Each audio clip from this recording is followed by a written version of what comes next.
Bismillahirrahmanirrahim. Assalamualaikum warahmatullahi wabarakatuh.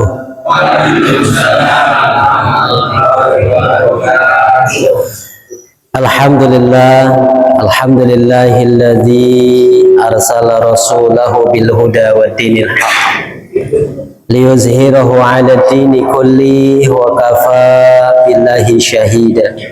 Asyhadu an la ilaha illallah wahdahu la syarikalah wa asyhadu anna Muhammadan abduhu wa rasuluhu la nabiyya ba'dah. Allahumma salli wa sallim wa barik ala Muhammad wa ala alihi wa ashabihi wa man tabi'ahum bi ihsanin illa yaumiddin, amma ba'du. Hadirin wal hadirat, bapak-bapak, ibu-ibu, jamaah Masjid Al-Kautsar, puja dan puji syukur kembali kita panjatkan kehadirat Allah Subhanahu wa taala karena sampai malam hari ini kita masih diberikan nikmat dan karunia yang begitu besar, baik itu nikmat iman, nikmat Islam, juga nikmat yang tidak kalah penting bagi kita, yakni nikmat sehat walafiat, sehingga dengan nikmat-nikmat ini kita bisa melaksanakan berbagai aktivitas keseharian kita, dan dengan nikmat-nikmat ini pula kita bisa memenuhi kewajiban kita sebagai seorang muslim, yakni hadir dari rumah ke masjid ini, pertama dalam rangka salat maghrib berjamaah, dan insyaallah pada salat maghrib ini kita lanjutkan dengan salah satu kewajiban kita sebagai seorang muslim, seorang muslimah, yakni thalabul ilmi. Alhamdulillah, hadirin wal hadirat, malam ini kita lanjutkan kembali kajian kita, dan malam hari ini kita masih di surat Al-Baqarah, ayatnya masuk ke ayat 112. Surat Al-Baqarah ayat 112.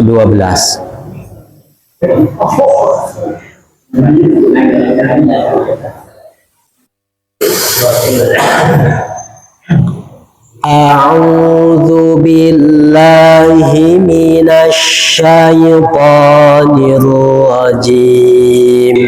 Bismillahirrahmanirrahim. Bala man aslama wajhahu lillahi wa huwa muhsinun falahu ajruhu 'inda rabbih wala khawfun 'alaihim wala hum yahzanun. Wa qalatil yahudu laysatin nasara 'ala syai' wa qalatin nasara laysatil yahudu 'ala syai' wa hum yatlunal kitab kadzalika qala alladziina la ya'lamuuna misla qawlihim fallahu yahkumu bainahum yawmal qiyamati fima kanu fihi yakhtalifun. Wa man azlamu mimman mana'a masajidallahi an yudhkara fiha ismuhu wa sa'a fi kharabiha ulaika ma kana lahum an yadkhuluha illa khaifin lahum fid dunya khizyun wa lahum fil akhirati adzabun azim. Sadaqallahul azim.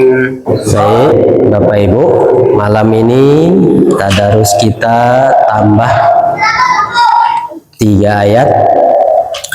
Pada pertemuan yang lalu kita sudah membahas tentang perkataan sebagai pernyataan yang disampaikan oleh ahli kitab. Apa yang mereka sampaikan? Wa qalu la yadkhulul jannah illa man kana hudan aw nasara.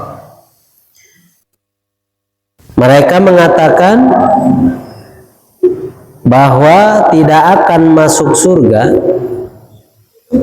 kecuali orang-orang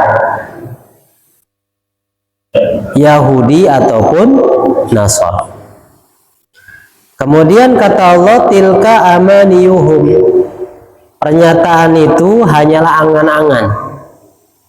Tentu ini pernyataan sepihak bahwa surga itu hanya akan dimasuki oleh golongan mereka. Maka kata Allah Subhanahu wa taala menyampaikan kepada Nabi sallallahu alaihi wasallam, "Qul hatu burhanakum in kuntum shadiqin." Kalau memang apa yang kamu sampaikan itu benar, bahwa tidak akan masuk surga kecuali dari mereka, yaitu orang Yahudi maupun Nasara, maka kata Allah Subhanahu wa taala memerintahkan kepada Nabi, coba untuk supaya mereka itu memberikan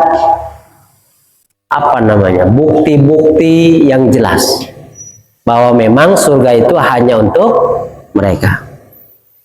Maka di sini Bapak Ibu, pelajarannya adalah kalau itu pernyataan orang-orang ahli kitab di kalangan Yahudi wan Nasara. Lalu bagaimana pelajarannya buat kita ketika kita membaca ayat ini dalam kehidupan kita sehari-hari? Kita pun sama Bapak Ibu. Kalau kita menginginkan surganya Allah Subhanahu wa taala, maka kita harus membuktikan bahwa surga itu memang harus dimasuki oleh orang-orang yang menjaga keimanan dan ketakwaan kepada Allah Subhanahu wa taala. Dan keimanan dan ketakwaan itu juga tidak hanya kita sampaikan dengan lisan, tapi juga harus dibuktikan dengan amal-amal soleh yang nyata. Maka kalau orang mau masuk surga, kehidupannya harus bagaimana? Maka kehidupannya harus membuktikan bahwa dia adalah orang yang taat kepada Allah, menjalankan segala perintah-perintah Allah, menjauhi segala larangan-larangannya. Kadang manusia itu mengklaim bahwa dirinya pengen sekali masuk surga Bapak Ibu. Bahkan manusia itu kalau ditanya siapapun dia, bagaimana kamu kalau mati mau masuk apa, neraka apa surga? Ya semuanya pasti jawabnya masuk surga. Kalau orang soleh ditanya, pasti jawabannya pengen masuk surga. Kenapa sih Anda itu enak-enak tidur harus bangun? Untuk apa? Sholat subuh. Itu Pak, waktu subuh itu paling enak tidur. Komo cuacana hujan melulu. Rek hudang gesangheuk. Tapi bagi orang-orang yang soleh sadar, kalau kita mau mendapatkan kebahagiaan hidup di akhirat, kita punya tempat di surganya Allah Subhanahu wa taala, maka itu harus didapatkan, harus diraih dengan perbuatan amal soleh tadi. Makanya kita ini perlu Pak motivasi itu. Ada diingatkan kita ini Pak, kalau kita lagi males sholat, malas ibadah kepada Allah, kita itu harus berpikir Pak, bahwa banyak orang yang tidak ada waktu lagi, artinya sudah mati. Itu mereka itu merengek pengen hidup kembali untuk apa? Ya untuk beribadah. Tapi ternyata kalau sudah mati selesai urusan. In qata'a amalu. Jadi semua amal-amal di dunia ini dalam rangka menambah amal soleh sudah tidak ada lagi. Ya, semuanya sudah terputus. Maka kalau kita masih ada kesempatan hidup, kemudian diberikan kesehatan, tambah lagi ya, kita ini masih diberikan akal yang masih sehat, masih cerdas, fisik yang masih kuat, jangan disia-siakan. Makanya kalau kita kaji bab tentang sholat berjamaah, khususnya sholat subuh khusus. Jadi orang-orang yang berangkat dari rumah tuh masih gelap, dingin, tambah lagi cuacanya kadang gerimis, hujan apalagi, tapi dia berusaha terus istiqomah dari rumah datang ke masjid dalam rangka sholat berjamaah, sholat subuh, maka kata Nabi Shallallahu Alaihi Wasallam, dia itu akan diberikan apa? Cahaya yang sempurna. Kenapa pada hari kiamat orang ini akan diberikan cahaya yang sempurna? Ini memberikan informasi bapak-bapak, ibu-ibu, bahwa di akhirat itu kemungkinan besar dari hadis tersebut itu cuacanya, bukan cuaca apa ya, situasinya akan gelap. Kita di sini bisa nyaman Pak, ada listrik gitu kan, pokoknya masih serba enak lah. Gimana tuh kalau kita ini di tempat yang gelap, tidak ada cahaya, kita mungkin susah ya, bahkan napas pun terasa sempit kalau kita itu gelap Pak. Ini papar-papar cek orang dia. Nah, itu salah satu keutamaan bagi orang yang berusaha istiqomah untuk selalu hadir dari rumah ke masjid dalam rangka sholat subuh berjamaah. Ini luar biasa. Nah, jadi surga itu pada dasarnya itu bukan hanya diklaim bahwa surga itu milik ahli kitab saja, milik Yahudi, milik Nasrani gitu kan, atau milik umat-umat tertentu. Tapi kata Allah, surga itu akan diberikan kepada orang-orang yang beriman dan bertakwa. Maka di ayat 112-nya itu disampaikan, itu bentuk prosesnya. Kalau kita mau mendapatkan surga, ini prosesnya nih. Ayat 112. Kata Allah, bala man aslama wajahahu lillahi wa huwa muhsin falahu ajruhu inda rabbih wala khaufun alaihim walahum yahzanun. Tadi ahli kitab itu mengklaim bahwa mereka lah yang akan masuk surga dari golongan mereka Yahudi wan Nasara. Berdasarkan ayat setelahnya, nih Quran surat Al-Baqarah ayat 112 justru dibantah Bapak Ibu. Apa bantahnya? Bala, bukan demikian konsepnya orang masuk surga itu, kata Allah. Bala, bukan kayak gitu konsep masuk surga itu. Bukan dari golongan, bukan dari turunan, bukan dari jabatan, bukan dari apa lagi? Apa pokoknya ini untuk mengingatkan kepada kita. Jangan bangga Pak, kita ini berdarah biru misalkan, tapi nggak pernah ibadah. Jangan bangga kita ini anak kiai, hari masih maksiatnya jalan terus. Jangan bangga kita ini garis keturunannya mulia gitu kan, tapi akhlaknya rusak. Karena konsep masuk surga itu bukan begitu kata Allah. Bukan mengandalkan bapak moyangnya, bukan mengandalkan golongannya, bukan mengandalkan kemuliaan jabatannya dan sebagainya, bukan. Kata Allah, man aslama wajhahu lillah. Siapa saja kata Allah, pakainya man, Pak. Kalau udah pakai man berarti umum. Siapa saja kata Allah, aslama ini adalah fiil, perbuatannya. Yani apa aslama itu? Menyerahkan diri. Perbuatan. Orang yang menyerahkan diri namanya siapa?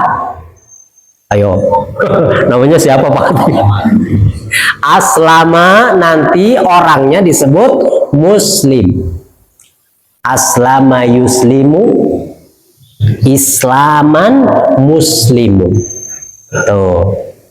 Jadi kalau aslama itu apa? Orang yang menyerahkan diri. Man aslama, yang menyerahkan diri. Siapa yang menyerahkan diri? Itu seorang muslim. Ingat, siapa yang menyerahkan diri wajhahu lillah, kepada Allah Subhanahu wa taala dengan ikhlas. Maksudnya apa nih, Pak? Dia beribadah kepada Allah, dia tunduk patuh kepada Allah hidup ini dengan dilandasi keikhlasan. Maka syarat diterimanya ibadah kita ini salah satunya adalah ikhlas. Bapak Ibu, kalau mau beribadah diajari tuh sama Nabi Shallallahu Alaihi Wasallam, ya. Jadi innamal a'malu binniyat. Sesungguhnya amal-amal itu tergantung niatnya. Loh, kok nyambungnya ke sini? Karena amal kita itu mau gede mau kecil itu yang dilihat niatnya juga. Dasarnya itu niatnya. Apakah niatnya itu ikhlas atau niatnya tidak ikhlas? Memang ada orang itu niat itu nggak ikhlas. Banyak. Ikhlas itu urusan hati, Pak. Ini apa? Ikhlas itu urusan hati.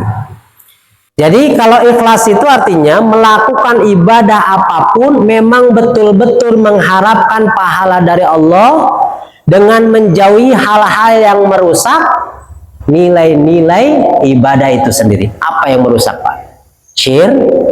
Syirik. Tapi jangan diterjemahin orang Sunda. Kalau syirik apa orang Sunda? Iri. Siapa syirik baik aing nah. Tapi maksud syirik di sini adalah menyekutukan Allah.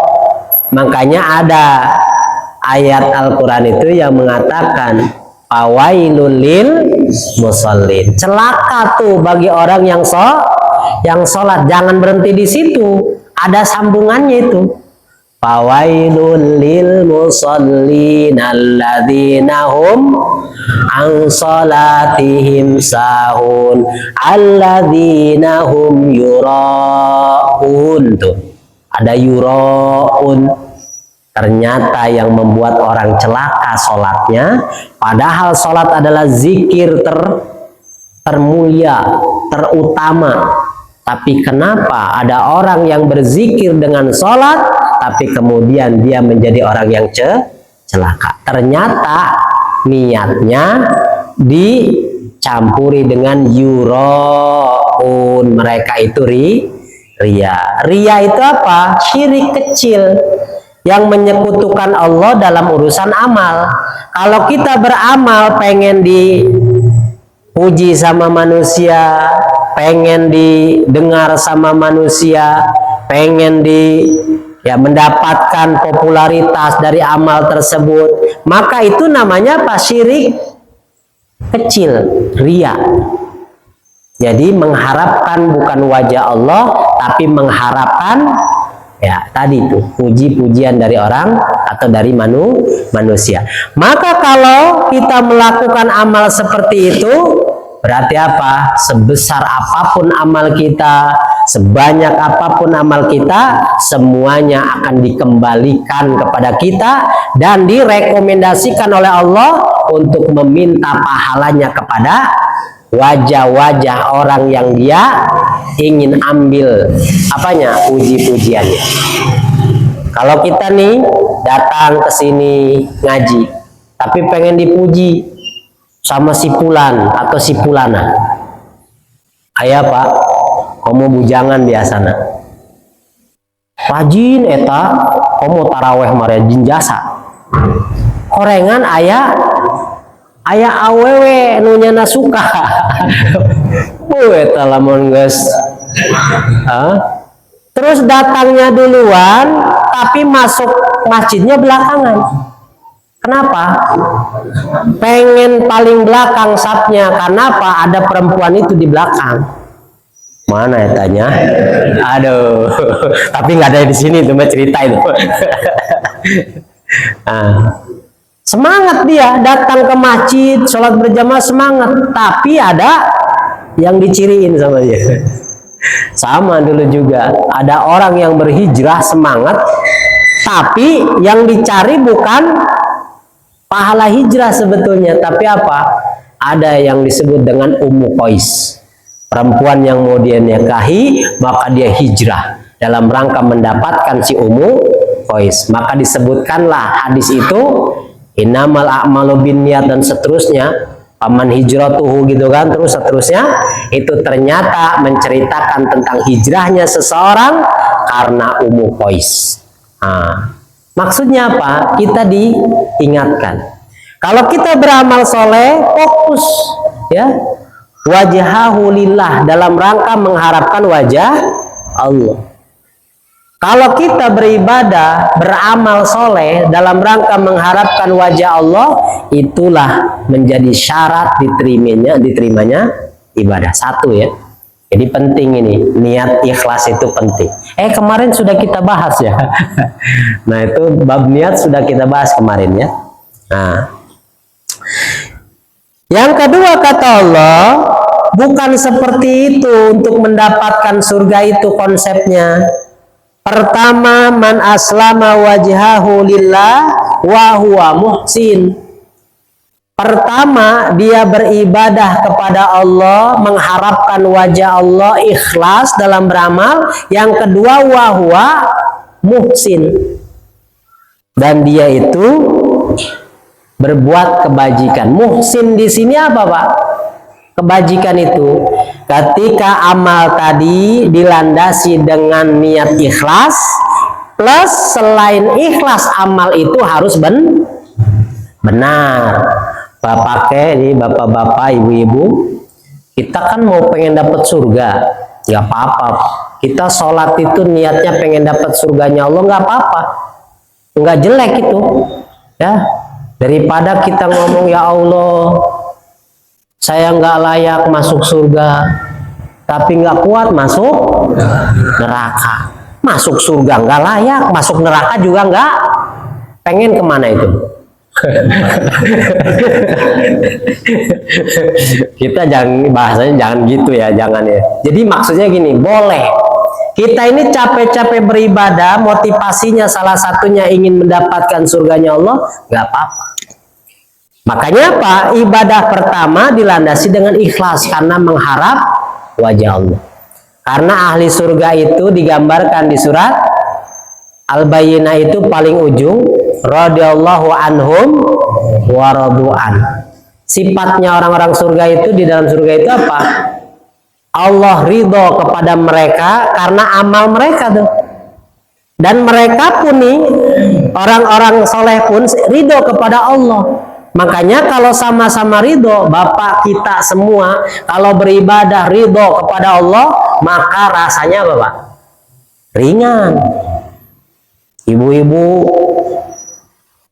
ada yang nanya, Pak, gimana kalau saya bantu kerja rumah tangga itu kayaknya berat, bari memarahan. Kalau memarahannya memang gak ridho, ya sayang. Nyuci piring, banting, habis semua gitu kan. Saya mau, tapi terus aja. atau ya apa namanya, dia di keluarga gitu kan, jeung salaki lalaki jeung pamajikana garlut benggal poe pokona mah eta redo-redo na eta hirup.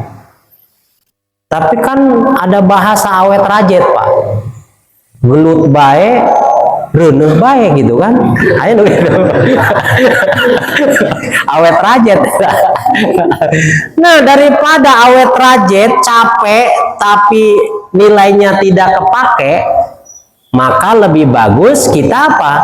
Kita aslama, kita ini menyerahkan diri, kita tunduk patuh kepada Allah, melaksanakan segala apapun yang kita lakukan di dunia ini, serahkan itu dalam rangka beribadah kepada Allah, ikhlaskan. Makanya sebesar apapun pekerjaan kita, kalau ikhlas itu ringan. Wahwa muhsin, selain ikhlas pekerjaan kita kayak sholat harus ikhlas. Tapi selain ikhlas juga kita melaksanakan sholat harus benar. Sholat yang penting mah ikhlas lah, ya. Saking ikhlasnya asal-asalan. Bahkan sholatnya itu pengennya dirapel mun bisa. Sholatna poe salasa sakali doang. Eta ge ngalaksanakeunna maghrib doang. Usolli fardul maghribi Selasa, Rebo, Kamis, Jumat, Sabtu, Minggu, Senin. Allah, oke, Selasa di sholatnya dia. Ada orang itu sholatnya seminggu sekali. Ada yang Jumatan doang sholatnya ada. Ada juga yang setahun sekali, ada yang 2 kali, uyuhan 2 kali ya. Kadang Idul Fitri doang, Idul Adha enggak, ya. Ada yang Idul Adha doang, Idul Fitri enggak. Bahkan sampai ngomong blak-blakan, alhamdulillah Pak Ustadz, orang makamari kajen teu ilu puasa teu ilu taraweh, hari zakat fitrah maka bayar alhamdulillah cenah. Oh, dia bangga bayar zakat fitrah tapi nggak puasa, nggak sholat. Ini kan aneh. Makanya apa? Kalau kita mau mendapatkan surganya Allah, maka satu, raihlah dengan beramal soleh. Amal solehnya harus didasari dengan ikhlas, mengharapkan ridha Allah. Kalau kemarin puasa gimana itu hadisnya? Man shoma ramadhana imanan wahtisaban. Jadi harus dilaksanakan puasa itu dengan iman dia dan ihtisab. Karena ikhlas tadi, karena Allah. Nah, setelah ikhlas baru kita perbaiki amal-amal kita ini. Wahwa muhsin, maksudnya kalau kita gampangnya itu ibadah itu harus sesuai dengan contoh Nabi. Sallu kama ra'aitumuni usolli. Salatlah kalian kaum muslimin muslimah sebagaimana engkau melihat aku salat. Jadi berusaha. Pak, kita kan nggak ketemu Nabi sekarang. Ya, kita belajar hadis-hadis Nabi yang punya sanad, yang sampai kepada Nabi dalam urusan ibadah, dalam urusan sholat, puasa dan sebagainya. Kita pelajari supaya apa? Sifat-sifat sholat kita, sifat-sifat puasa kita, sifat-sifat akhlak kita itu bisa menjadikan Nabi Shallallahu Alaihi Wasallam sebagai uswah.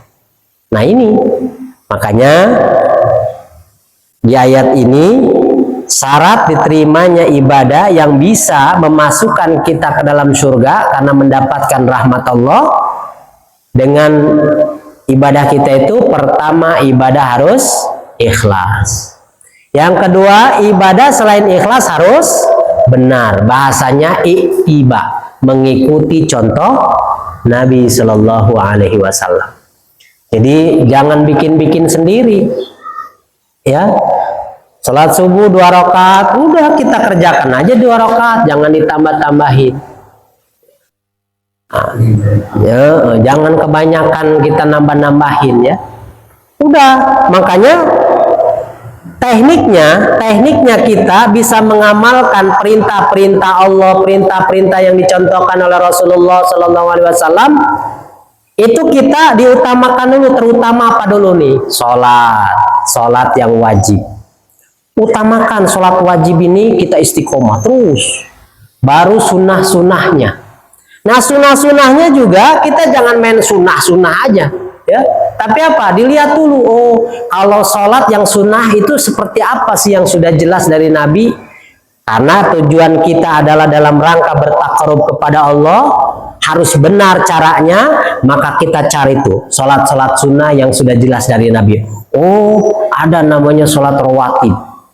Ada berapa? Oh, ada 12 paling banyak. Berarti zuhur ada sebelum, sesudah ada. Asar nggak ada, itu ghaira muakkad. Nanti maghrib sebelum nggak ada, ghaira muakkad. Kalau mau silahkan, nggak haram.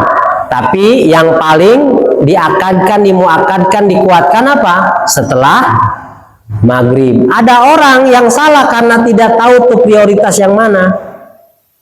Bagian sebelum maghrib sholat khusyuk. Wah. Sholatnya bukan karena tahiyat masjid misalkan. Sholatnya memang qobliyah. Wah, lama bacanya itu 20 ayat. Udah alarm udah hidup, dikasih waktu 10 menit misalkan atau 7 menit, masih dia belum selesai saking khusyuknya. Nah, selesailah ditunggu, selesai. Pas sholat maghrib berjamaah selesai, yang lain berdiri lagi setelah zikir 2 rakaat, itu yang muakkad. Dia tuh yang tadi langsung pergi. Begitu. Ternyata pas ditanya kenapa, salah cara kita menempatkan yang prioritas yang mana. Jadi kita perlu Pak, yang prioritas ini. Kita jalankan yang sunnah-sunnah yang sudah jelas. Puasa pun sama. Kerjakan yang prioritas dulu nih. Karena kita kan banyak kelemahannya Pak. Puasa Ramadan sudah empet-empetan cik orang sekarang ya. Alhamdulillah anggus. Kira-kira lah menjelang anggus ngap gitu puasa Ramadan, kira-kira mau nggak nambah tuh 6 hari di bulan Syawal. Hayang teh cina. Uyuhan ya ge cina anggus itu Ramadan. Nah, itu kan bahasa ya. Kita ini banyak kelemahan, Pak. Makanya apa? Prioritaskan dulu yang wajib, selesai yang wajib, maka yang sunnahnya yang diprioritaskan. Berarti puasa 6 hari di bulan Syawal prioritas. Terus puasa selain itu ada hari Senin, hari Kamis itu prioritas. Ada lagi Yaumil Bid itu prioritas. Tapi kalau ada puasa-puasa yang nanti ini itu banyak sekali yang masih perdebatan di dalamnya, kalau kita yang prioritas saja belum dilaksanakan, kita berlomba-lomba yang belum jelas, maka itu nanti akan memberatkan diri kita. Bahkan banyak orang yang merasa bahwa Islam itu memberatkan. Makanya dalam Islam itu harus tahu mana dulu yang diprioritaskan, supaya kita mampu melaksanakan dengan baik. Jangan salah, yang nggak diperintahkan kita habis-habisan waktu kita gunakan, yang diperintahkan malah ditinggalkan. Nah, ini yang membuat kita salah menjalani. Nah, makanya kata Allah Subhanahu wa taala, kalau kita mau masuk surga, ya, pertama man aslama wajhahu lillah. Orang yang menyerahkan diri, mau melaksanakan ibadah, mau melaksanakan perintah-perintah Allah, dilandasi dengan ikhlas kepada Allah Subhanahu wa taala. Yang kedua, wa huwa muhsin, melaksanakan ibadah-ibadah tersebut harus mencontoh kepada apa yang dicontohkan oleh Nabi Shallallahu Alaihi Wasallam. Apalagi nih dalam urusan ibadah. Ibadah itu kaidahnya sudah diajarkan.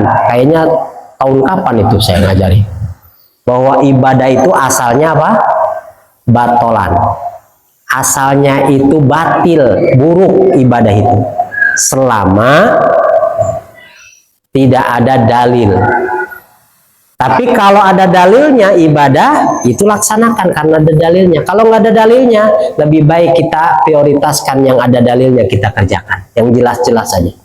Kembali lagi karena kita adalah kadang banyak kelemahan-kelemahan ya. Nah, tapi kalau memang sudah semuanya sudah bisa dilaksanakan dengan baik, ya itu terserah. Tapi kan kita punya hadis Nabi, man amila amalan ya laisa alaihi amruna bahwa siapa yang beramal amalan-amalan ibadah tapi ibadah tersebut tidak ada perintahnya dari kami bahwa amruna, tidak ada perintahnya dari kami, dari Allah tidak ada, dari Rasul juga tidak ada penjelasannya, bahwa rod, maka ibadah yang dia lakukan itu akan dirod, dikembalikan ke kita. Maksudnya apa? Pak, saya udah kerja nih, saya minta bayarannya Pak. Yang nyuruh siapa? Ya enggak, saya mah ini aja Pak, apa namanya? Ya ini mah saya ini sendirilah, inisiatif sendiri. Nggak ada urusan ibadah, nggak ada inisiatif, apalagi yang sudah jelas. Nah, kerjakan apa yang diperintahkan oleh Allah dan apa yang dicontohkan oleh Nabi Shallallahu Alaihi Wasallam. Falau ajruhu inda Rabbi, maka kalau itu yang dilakukan kata Allah, maka dia akan mendapatkan ajru inda Rabbi, di sisi Allah Subhanahu wa Ta'ala. Maka dibalik, kalau orang beramal tidak ikhlas, tambah lagi amalnya mengikuti hawa nafsu sendiri, menurut dia bagus, padahal itu tidak diperintahkan oleh Nabi, tidak diperintahkan dalam syariat Islam ini, maka dikembalikan.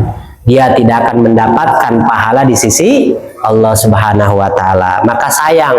Makanya kalau bahasa Sundanya dalilnya apa? Ya, capek teka pakai ya. Jangan sampai terjadi wala khaufun alaihim wala hum yahzanun. Mereka tidak ada ketakutan. Ketakutan apa? Masa depan, Pak. Kita ini masa depannya apa sih? Masa depannya apa, Pak? Takut itu ngomongin, Pak. Masa depannya kamu apa? Mati. Waduh, ngeri amat saya, Pak. Memang semua kita ini masa depannya mati. Apalagi kendaraan termewah kita keranda. Baheula mah loba tahayul, loba kurapat, Pak. Orang hes di masjid awasianya ulah di deket keranda bisi pae. Lamun tuh kerandana cenah aya nu gerak-gerak wah bakal aya nu pae. Aduh, loba jasa cerita. Bahkan kayak film apa tuh Kabayan, HS di dieu tah bakal diasupkeun ka jero bedung. Pernah dengar nggak, Pak? Kenapa sih ada cerita-cerita begitu? Karena zaman dulu mah, Pak, banyak anak-anak muda itu tidurnya di masjid, di musola. Saya aja jarang di rumah, Pak. HS Natal di musola banyak. Abe, ya, jarang yang namanya tidur di rumah itu di musola. Ada tuh bahasanya apa? Primus, pria musola. Nah, ternyata itu di zaman Nabi seperti itu. Ada orang itu yang dia tinggalnya itu di masjid-masjid Nabi itu, di serambi-serambi masjid. Abu Hurairah, ya, Abdurrahman bin Sakhrin, paling banyak dia meriwayatkan hadis Nabi Shallallahu Alaihi Wasallam. Di mana? Di serambi masjid dia hidupnya, ya, di masjid dan sebagainya. Tapi di masjid ngapain? Belajar. Aya bahasa sia mah ka masjid kiih doang. Emang ka masjid kiih doang cenah. Emang kiih di masjid. Lain, maksudnya mah kiihna di WC masjid gitu nya. Tapi kan orang ngomongna gitu. Sia mah ka masjid ge kiih doang. Nah, jadi masa depan kita ini Bapak Ibu adalah kematian. Kita mau lari kemanapun, semakin hari kita ini semakin mendekati kematian. Makanya kita nih kalau yang suka ulang tahun kayak di film-film, Boleh nggak sih Pak ulang tahun itu? Boleh, tapi jangan tasabuh. Jangan mengikuti ciri-ciri ulang tahun orang luar sono. Pakai kerucut, ditaruhin lilin, ditancepin. Silahkan berdoa. Mereka mah majusi. Mereka mah bisa nyembah api. Nah kita lilin tancepin ngikutin. Berdoa di depan lilin. Setelah berdoa, halah. Kalau kita mau bersyukur Allah memberikan waktu hidup, maka bersyukur itu ada dua.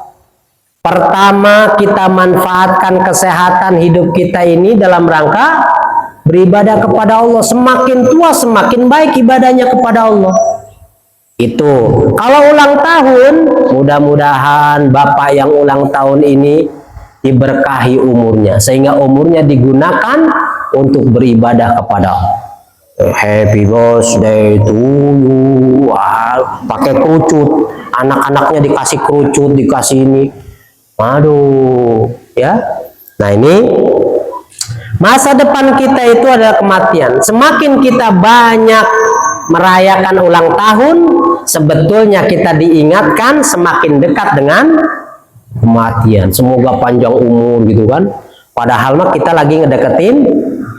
Nah, semakin kita merayakan ulang tahun, harusnya semakin baik ibadah kita kepada Allah, karena yakinlah semakin hari yang kita pakai ini semakin memperhabis jatah hidup kita di dunia ini. Maka wala khaufun alaihim, orang yang sudah beramal soleh dengan ikhlas, mengikuti contoh Nabi Shallallahu Alaihi Wasallam, maka mereka itulah yang akan mendapatkan pahala di sisi Allah. Maka mereka akan ditanamkan oleh Allah apa? Rasa tenang, tidak takut untuk masa depan kita. Coba Pak, kita ini yakin Pak ya, mati itu nggak bisa dihindari kan? Tapi kalau kita ditanya, hati kecil kita akan menjawab, kenapa sih kamu takut mati? Nggak takut mati saya, justru takut kalau menghadap Allahnya. Aing sholat can bener, cenah aduh. Sholat kencan bener, babaturan orang, ya, eta kayak gitu. Pak, sholat, cenah orang mah sholat can bisa, cenah. Masih sukaro, tahu Pak Sukaro? Masih mabok katanya saya mah.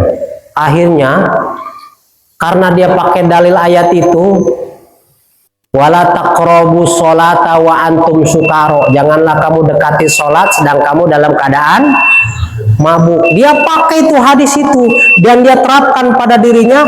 Saya mah Pak Ustadz, kenapa sih nggak sholat? Saya masih mabuk. Bacaan tenyaho tengarti, nah saya sholat juga nggak bakalan diterima. Emang urusan terima apa enggaknya kita enggak. Yang penting usahakan kita aslama, serahkan diri kita untuk beribadah kepada Allah. Kita berusaha menuntut ilmu supaya ibadah kita ini benar caranya, barulah Allah tanamkan wala khaufun alaihim, tidak ada rasa takut ketika kita menghadapi kematian. Walahum ya zanun, dan dia tidak akan sedih dengan apa yang dia tinggalkan di belakang. Siapa? Dunia yang belum didapat, anak, istri, mobil, semua perusahaan. Pas mati nggak bersedih ditinggalkan. Kenapa ditinggalkan tidak bersedih? Karena kesolehan kita sudah ditularkan ke anak istri. Istri sudah soleha, anak-anak kita sudah soleh-soleha. Ya, mereka pun ditinggalkan tidak miskin-miskin amat misalkan, sudah diberi semuanya. Ya, maka ketika kita menutup mata, kita menjadi orang yang tenang. Makanya ada Pak orang yang meninggal itu senyum. Nah, boleh jadi karena diberikan keamanan oleh Allah Subhanahu wa Ta'ala. Baik Bapak Ibu, ini masih banyak tapi waktunya sudah habis. Mudah-mudahan Bapak Ibu, walaupun satu ayat ini kita bisa memahami dengan baik bahwa syarat diterimanya ibadah harus ikhlas dan benar cara melaksanakannya. Kalau sudah ikhlas, benar, ditambah lagi beriman, maka Allah akan tanamkan kepada kita dua hal, yakni apa? Keamanan dan ketenangan. Aman dari rasa takut menghadapi kematian, tenang, kita tidak akan terbebani dengan hal-hal yang ditinggalkan di dunia ini. Mudah-mudahan kita semua ya diberikan kemampuan untuk bisa istiqomah dan kita menutup diri kita dalam kehidupan ini dengan penutup yang baik, yakni husnul khotimah. Billahi taufiq wal hidayah. Assalamualaikum warahmatullahi wabarakatuh.